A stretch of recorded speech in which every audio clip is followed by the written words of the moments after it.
mientras en el Caribe los hoteles de los Suárez levantaban sus fachadas de mármol como fortalezas modernas. Terrenos, muelles, barcos de pesca, centros comerciales. Todo llevaba el sello invisible de un apellido que sonaba a leyenda: Suárez. Para algunos, ese nombre inspiraba respeto. Para la mayoría, un miedo antiguo, como el olor a sal podrida en los muelles viejos. Daniel Suárez, a sus 37 años, era el príncipe heredero de ese reino de concreto y dinero. Alto, guapo, con una mirada profunda, del tipo de hombre que solo de verlo te enamoras, con trajes que costaban más que el salario anual de un pescador, y una sonrisa cautivadora para cerrar tratos. En las costas lo conocían como el travieso, pero no por travesuras infantiles. El apodo venía de sus 12 años, cuando ató cohetes a unos gatos para verlos correr asustados. Su padre, don Máximo, pagó a las familias afectadas y a la policía. La lección caló hondo.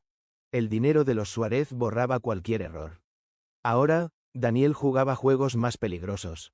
Su favorito, las mujeres. Las elegía como quien selecciona joyas. Bonitas, maleables, con hambre en la mirada.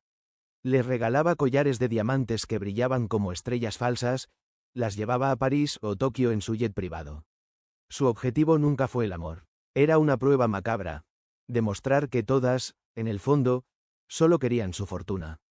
Si alguna osaba pedirle compromiso, o peor aún discutirle, Daniel la borraba de su vida como un error de tinta. Juguetes rotos, les llamaba en privado. La razón de su desconfianza yacía bajo un mausoleo de mármol en el Panteón Municipal. Elena de Suárez, su madre. Murió de cáncer cuando Daniel tenía 14 años. Fue el único dolor que el dinero de los Suárez no pudo curar. 6 meses después del funeral, su papá don Máximo trajo a casa a Lilian, una morena cautivadora, con una belleza espectacular de 19 años, con una mirada que calculaban el valor de cada objeto en la mansión. Daniel la odió desde el primer día. Observó cómo manipulaba a su padre.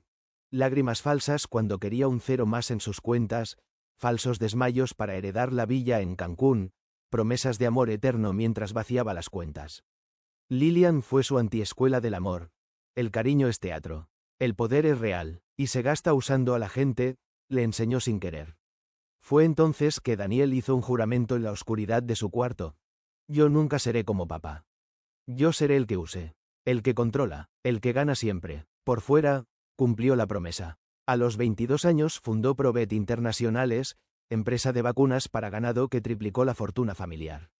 Viajaba a congresos en Zúrich, compraba fincas en Argentina, negociaba con políticos mexicanos. Pero por dentro, el niño que lloró frente al ataúd de su madre se había convertido en un monstruo frío. Vivía para acumular millones y satisfacer caprichos cada vez más oscuros. El día que todo cambió empezó con un calor asfixiante. Daniel entró al Cocodrilo Loco, un restaurante playero frecuentado por turistas, ordenó un whisky caro y se sentó en la terraza, mirando el mar. Planeaba expandir Provet a Costa Rica. 2 o 3 millones más este año, calculaba, cuando algo interrumpió su silencio y enseguida haciendo que se enoje por sacarlo de su momento de concentración, una carcajada estruendosa, como cristales rompiéndose, cortó el aire. Daniel alzó la vista, irritado. Detrás de la barra, a lo lejos una joven mesera de piel canela se reía sin reparos, mostrando unos dientes tan blancos que le resaltan aquella risa. Hablaban sobre propinas con otra camarera, golpeando el mostrador con una libreta. A Lupe le dieron 1000 pesos por 3 cervezas, gritó. Las miradas de los comensales se clavaron en ella, pero ella no se ruborizó. Daniel sintió un picor extraño en la piel. Esa risa era un desafío. Enseguida, enojado por aquel insoportable ruido para su nueva concentración, pidió la cuenta. Y fue ella quien se acercó. Llevaba sandalias baratas y un uniforme viejo, pero caminaba como una reina. ¿Todo bien, señor?, preguntó. Daniel notó los ojos más verdes que haya visto, una piel bastante bronceada, con unas mejillas gorditas y que se escondían unos pequeños hoyuelos.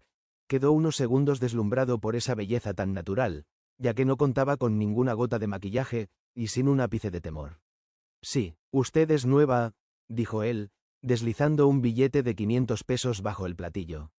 Ella tomó el dinero sin inmutarse. Gracias, pero el servicio ya está incluido, respondió, dejando el billete sobre la mesa.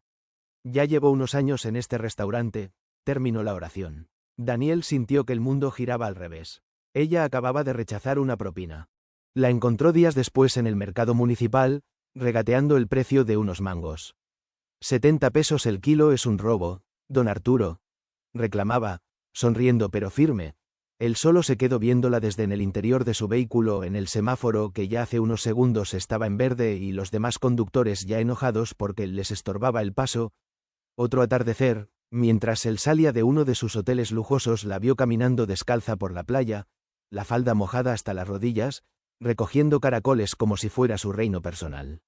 Cuando sus miradas se cruzaron, ella sostuvo la suya sin pestañear. Sin miedo, sin interés, incluso con una mirada curiosa ya que lo había reconocido y se le hacía extraño que él la mirara.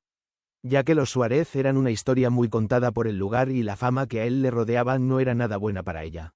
Así que prefirió mirar a otro lado e ignorar por completo que él estuviera ahí. Al verla sonrió por un segundo, pero para Daniel, esa indiferencia fue un golpe bajo. ¿Una mujer que no quería su dinero? Imposible, y sin embargo, la seguridad de esa mujer, ese brillo en los ojos verdes, le recordaban demasiado a Lilian, su madrastra. El pánico brotó en su pecho como veneno. Si no la controlaba, esa chica podría destruirlo.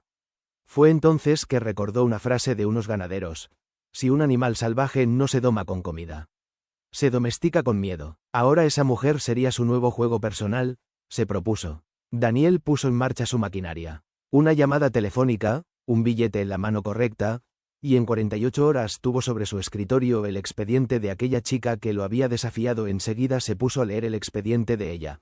Janet Morales, 22 años. Vivía con su abuela Ángela en una casita de madera en la colonia Payo Obispo, trabajaba en 2 bares, el Cocodrilo Loco y la Garra Felina, turnos de 8 horas para costear las medicinas de su abuela, cuyo corazón estaba consumido por la edad y la diabetes. En las noches estudiaba idiomas, soñaba con ser guía de sitios arqueológicos. Amaba la playa, las artesanías mayas, y tocar la guitarra. Daniel sonrió al descubrir su punto débil. El primer movimiento fue sutil. Se acercó a ella, casualmente, mientras ella limpiaba mesas. «Señor Suárez», preguntó Janet, curiosa como un colibrí. «Necesito una asistente en Provet. Oficina con aire acondicionado, sueldo de 50.000 pesos, viajes a Europa», ofreció. Janet limpió las manos en el delantal, sin pestañear. «Gracias, señor, pero me gusta estar cerca del mar y la gente aquí y no podría dejar a alguien muy especial para mí». Daniel sintió que el orgullo le estallaba en la garganta. Ella había rechazado 50.000 pesos. Ese mismo día, activó el plan B, el terror. En la noche, cuando ella salía de su segundo trabajo para ir a su casa, pidió un mototaxi. 5 minutos después de haber abordado se escuchó la voz del conductor: «Camino cortado, señorita. Tomaré otra ruta». De pronto, Janet sintió el aire más frío. Miró por la ventana. Estaban entrando a La Esperanza, un barrio donde los narcos ajustaban cuentas al amanecer. «Pare aquí», ordenó. Él se detuvo y cuando ella descendió del mototaxi, el motorista aceleró y desapareció en una calle oscura. Dejándola sola, con latidos de pánico en el pecho, tuvo que caminar 1 kilómetro bajo la luna, cada sombra convertida en amenaza. Al día siguiente, el mensaje silencioso. Al llegar a casa, Janet notó algo fuera de lugar. En el pequeño altar familiar donde velas baratas rodeaban una foto de su abuelo fallecido estaba volteada boca abajo. Nada más había sido tocado. Janet sintió frío en la nuca. Enseguida pensó que alguien había estado ahí sabiendo lo que más amaba. «Podemos entrar cuando queramos», decía aquella invasión. Pasó la noche revisando puertas y ventanas, con un cuchillo de cocina bajo la almohada. Luego, el despido, primero en el Cocodrilo Loco. «Tenemos quejas de que robas propinas», dijo el gerente sin mirarla a los ojos. Al día siguiente en la Garra Felina. «Recorte de personal», rezaba el papelito falso. Janet no supo, con certeza absoluta, quién estaba detrás. Tenía tantos enamorados que no estaba segura quién pudiera estar dañando así. Incluso mujeres celosas porque sus esposos se le quedaban viendo cuando ella trabajaba. Aunque la duda la destrozaba, ya que nunca nadie se había atrevido a tanto. A las 2 semanas de estar en busca de trabajo y no conseguir nada. Por fin llega el golpe maestro. La abuela sufrió una crisis y el médico fue claro. Necesitaba un medicamento cada mes que costaba 6.000 pesos. Janet revisó sus bolsillos vacíos. Los ahorros para la escuela se habían esfumado. Vendió su guitarra y el pequeño televisor, para pagar la hospitalización de su abuela enferma. En ese momento de desesperación, como un demonio de farsa piadosa, apareció Daniel, estacionó su Mercedes frente a la humilde casa y tocó la puerta de madera carcomida. «Sé lo de doña Ángela», dijo, con voz melosa. Sostuvo un cheque con un número monstruoso, 200.000 pesos.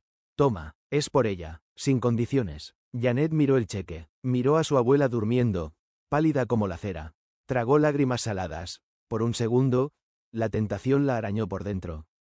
Pero entonces observó a Daniel. Detrás del disfraz de compasión, sus ojos tenían el brillo del acero y una sonrisa cruda, como los de un hombre que marcaba a su ganado. «No, gracias, señor Suárez», dijo, devolviendo el cheque. «Prefiero luchar sola». La voz le temblaba, pero las palabras eran de acero. La máscara de Daniel se rajó. «Estúpida», gritó enojado. Ya no había ambigüedad. Ella era el enemigo. Y había que destruirla. Una semana después, en la playa que amaba, sintió pasos detrás de ella. Dos hombres corpulentos avanzaban en la oscuridad.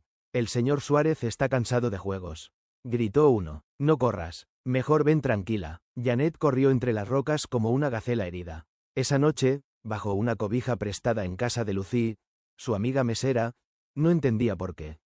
Sollozando se decía a sí misma: «No he hecho nada para que me esté pasando todo esto. El señor Suárez me quiere dañar.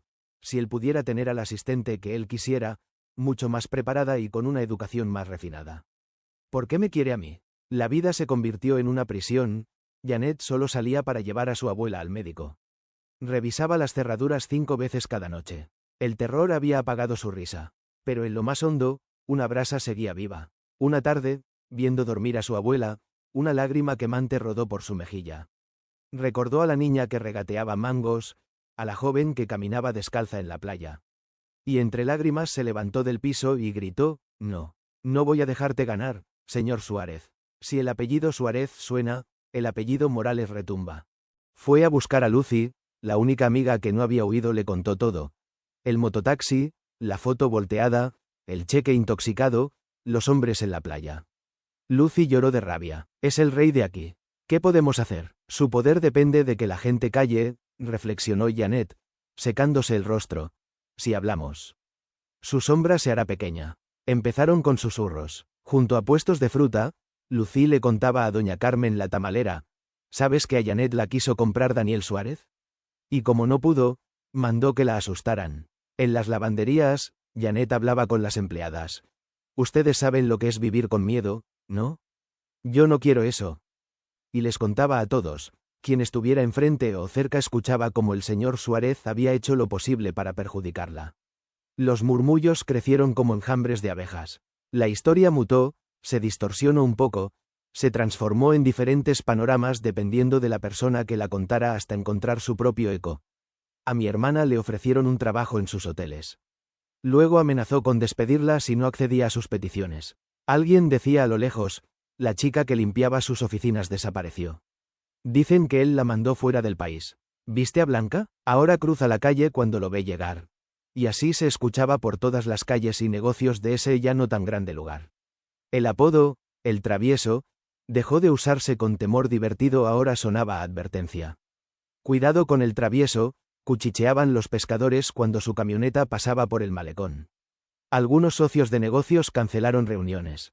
Un político local rechazó su donación para el hospital. Daniel notó los cambios en el Hotel Caribe Suárez.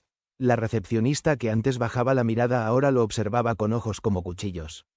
«Buenos días, señor Suárez», le dijo, marcando cada palabra como un clavo. En el club de golf, un ingeniero al que solía humillar juguetonamente desvió su saludo. El imperio no cayó, los Suárez seguían siendo ricos, sus negocios lucrativos, pero algo se había agrietado, la imagen de impunidad se había resquebrajado para Daniel, que vivía de la ilusión de control total. Fue peor que un huracán, cada mirada de desprecio era una grieta en su armadura. Janet consiguió un trabajo gracias a Lucy. Era mesera en La Sirena Despierta, un bar de tapas regentado por Rebeca, cuñada de una amiga. Y Rebeca conocía su historia. «Aquí tienes refugio», le dijo, sirviéndole un agua de mango. Su abuela Ángela, con medicinas conseguidas gracias a colectas vecinales, mejoró lentamente. Janet reanudó sus estudios nocturnos, caminando siempre acompañada con amigos. Aún soñaba caminar de nuevo en la playa de descalzas, pero ahora había aprendido algo más valioso. Que su libertad más grande no era caminar sin zapatos, sino hablar sin miedo. El silencio era la verdadera jaula. Daniel Suárez, en su mansión con vista al mar, bebía whisky solo. Otras mujeres vendrían, más comprables, más temerosas. Pero al pasar junto al espejo en el pasillo, a veces veía un destello verde. Los ojos de Janet, mirándolo desde las sombras, sin peticiones, sin temor, recordando que ni siquiera él tenía el control absoluto. Nadie derrocó a los Suárez, pero una semilla fue plantada. Si el silencio se puede romper, ningún imperio es eterno. Muchas gracias por llegar hasta aquí. Si te gustó dale like y comenta segunda parte y próximamente subiré la segunda parte. Suscríbete para seguir creciendo.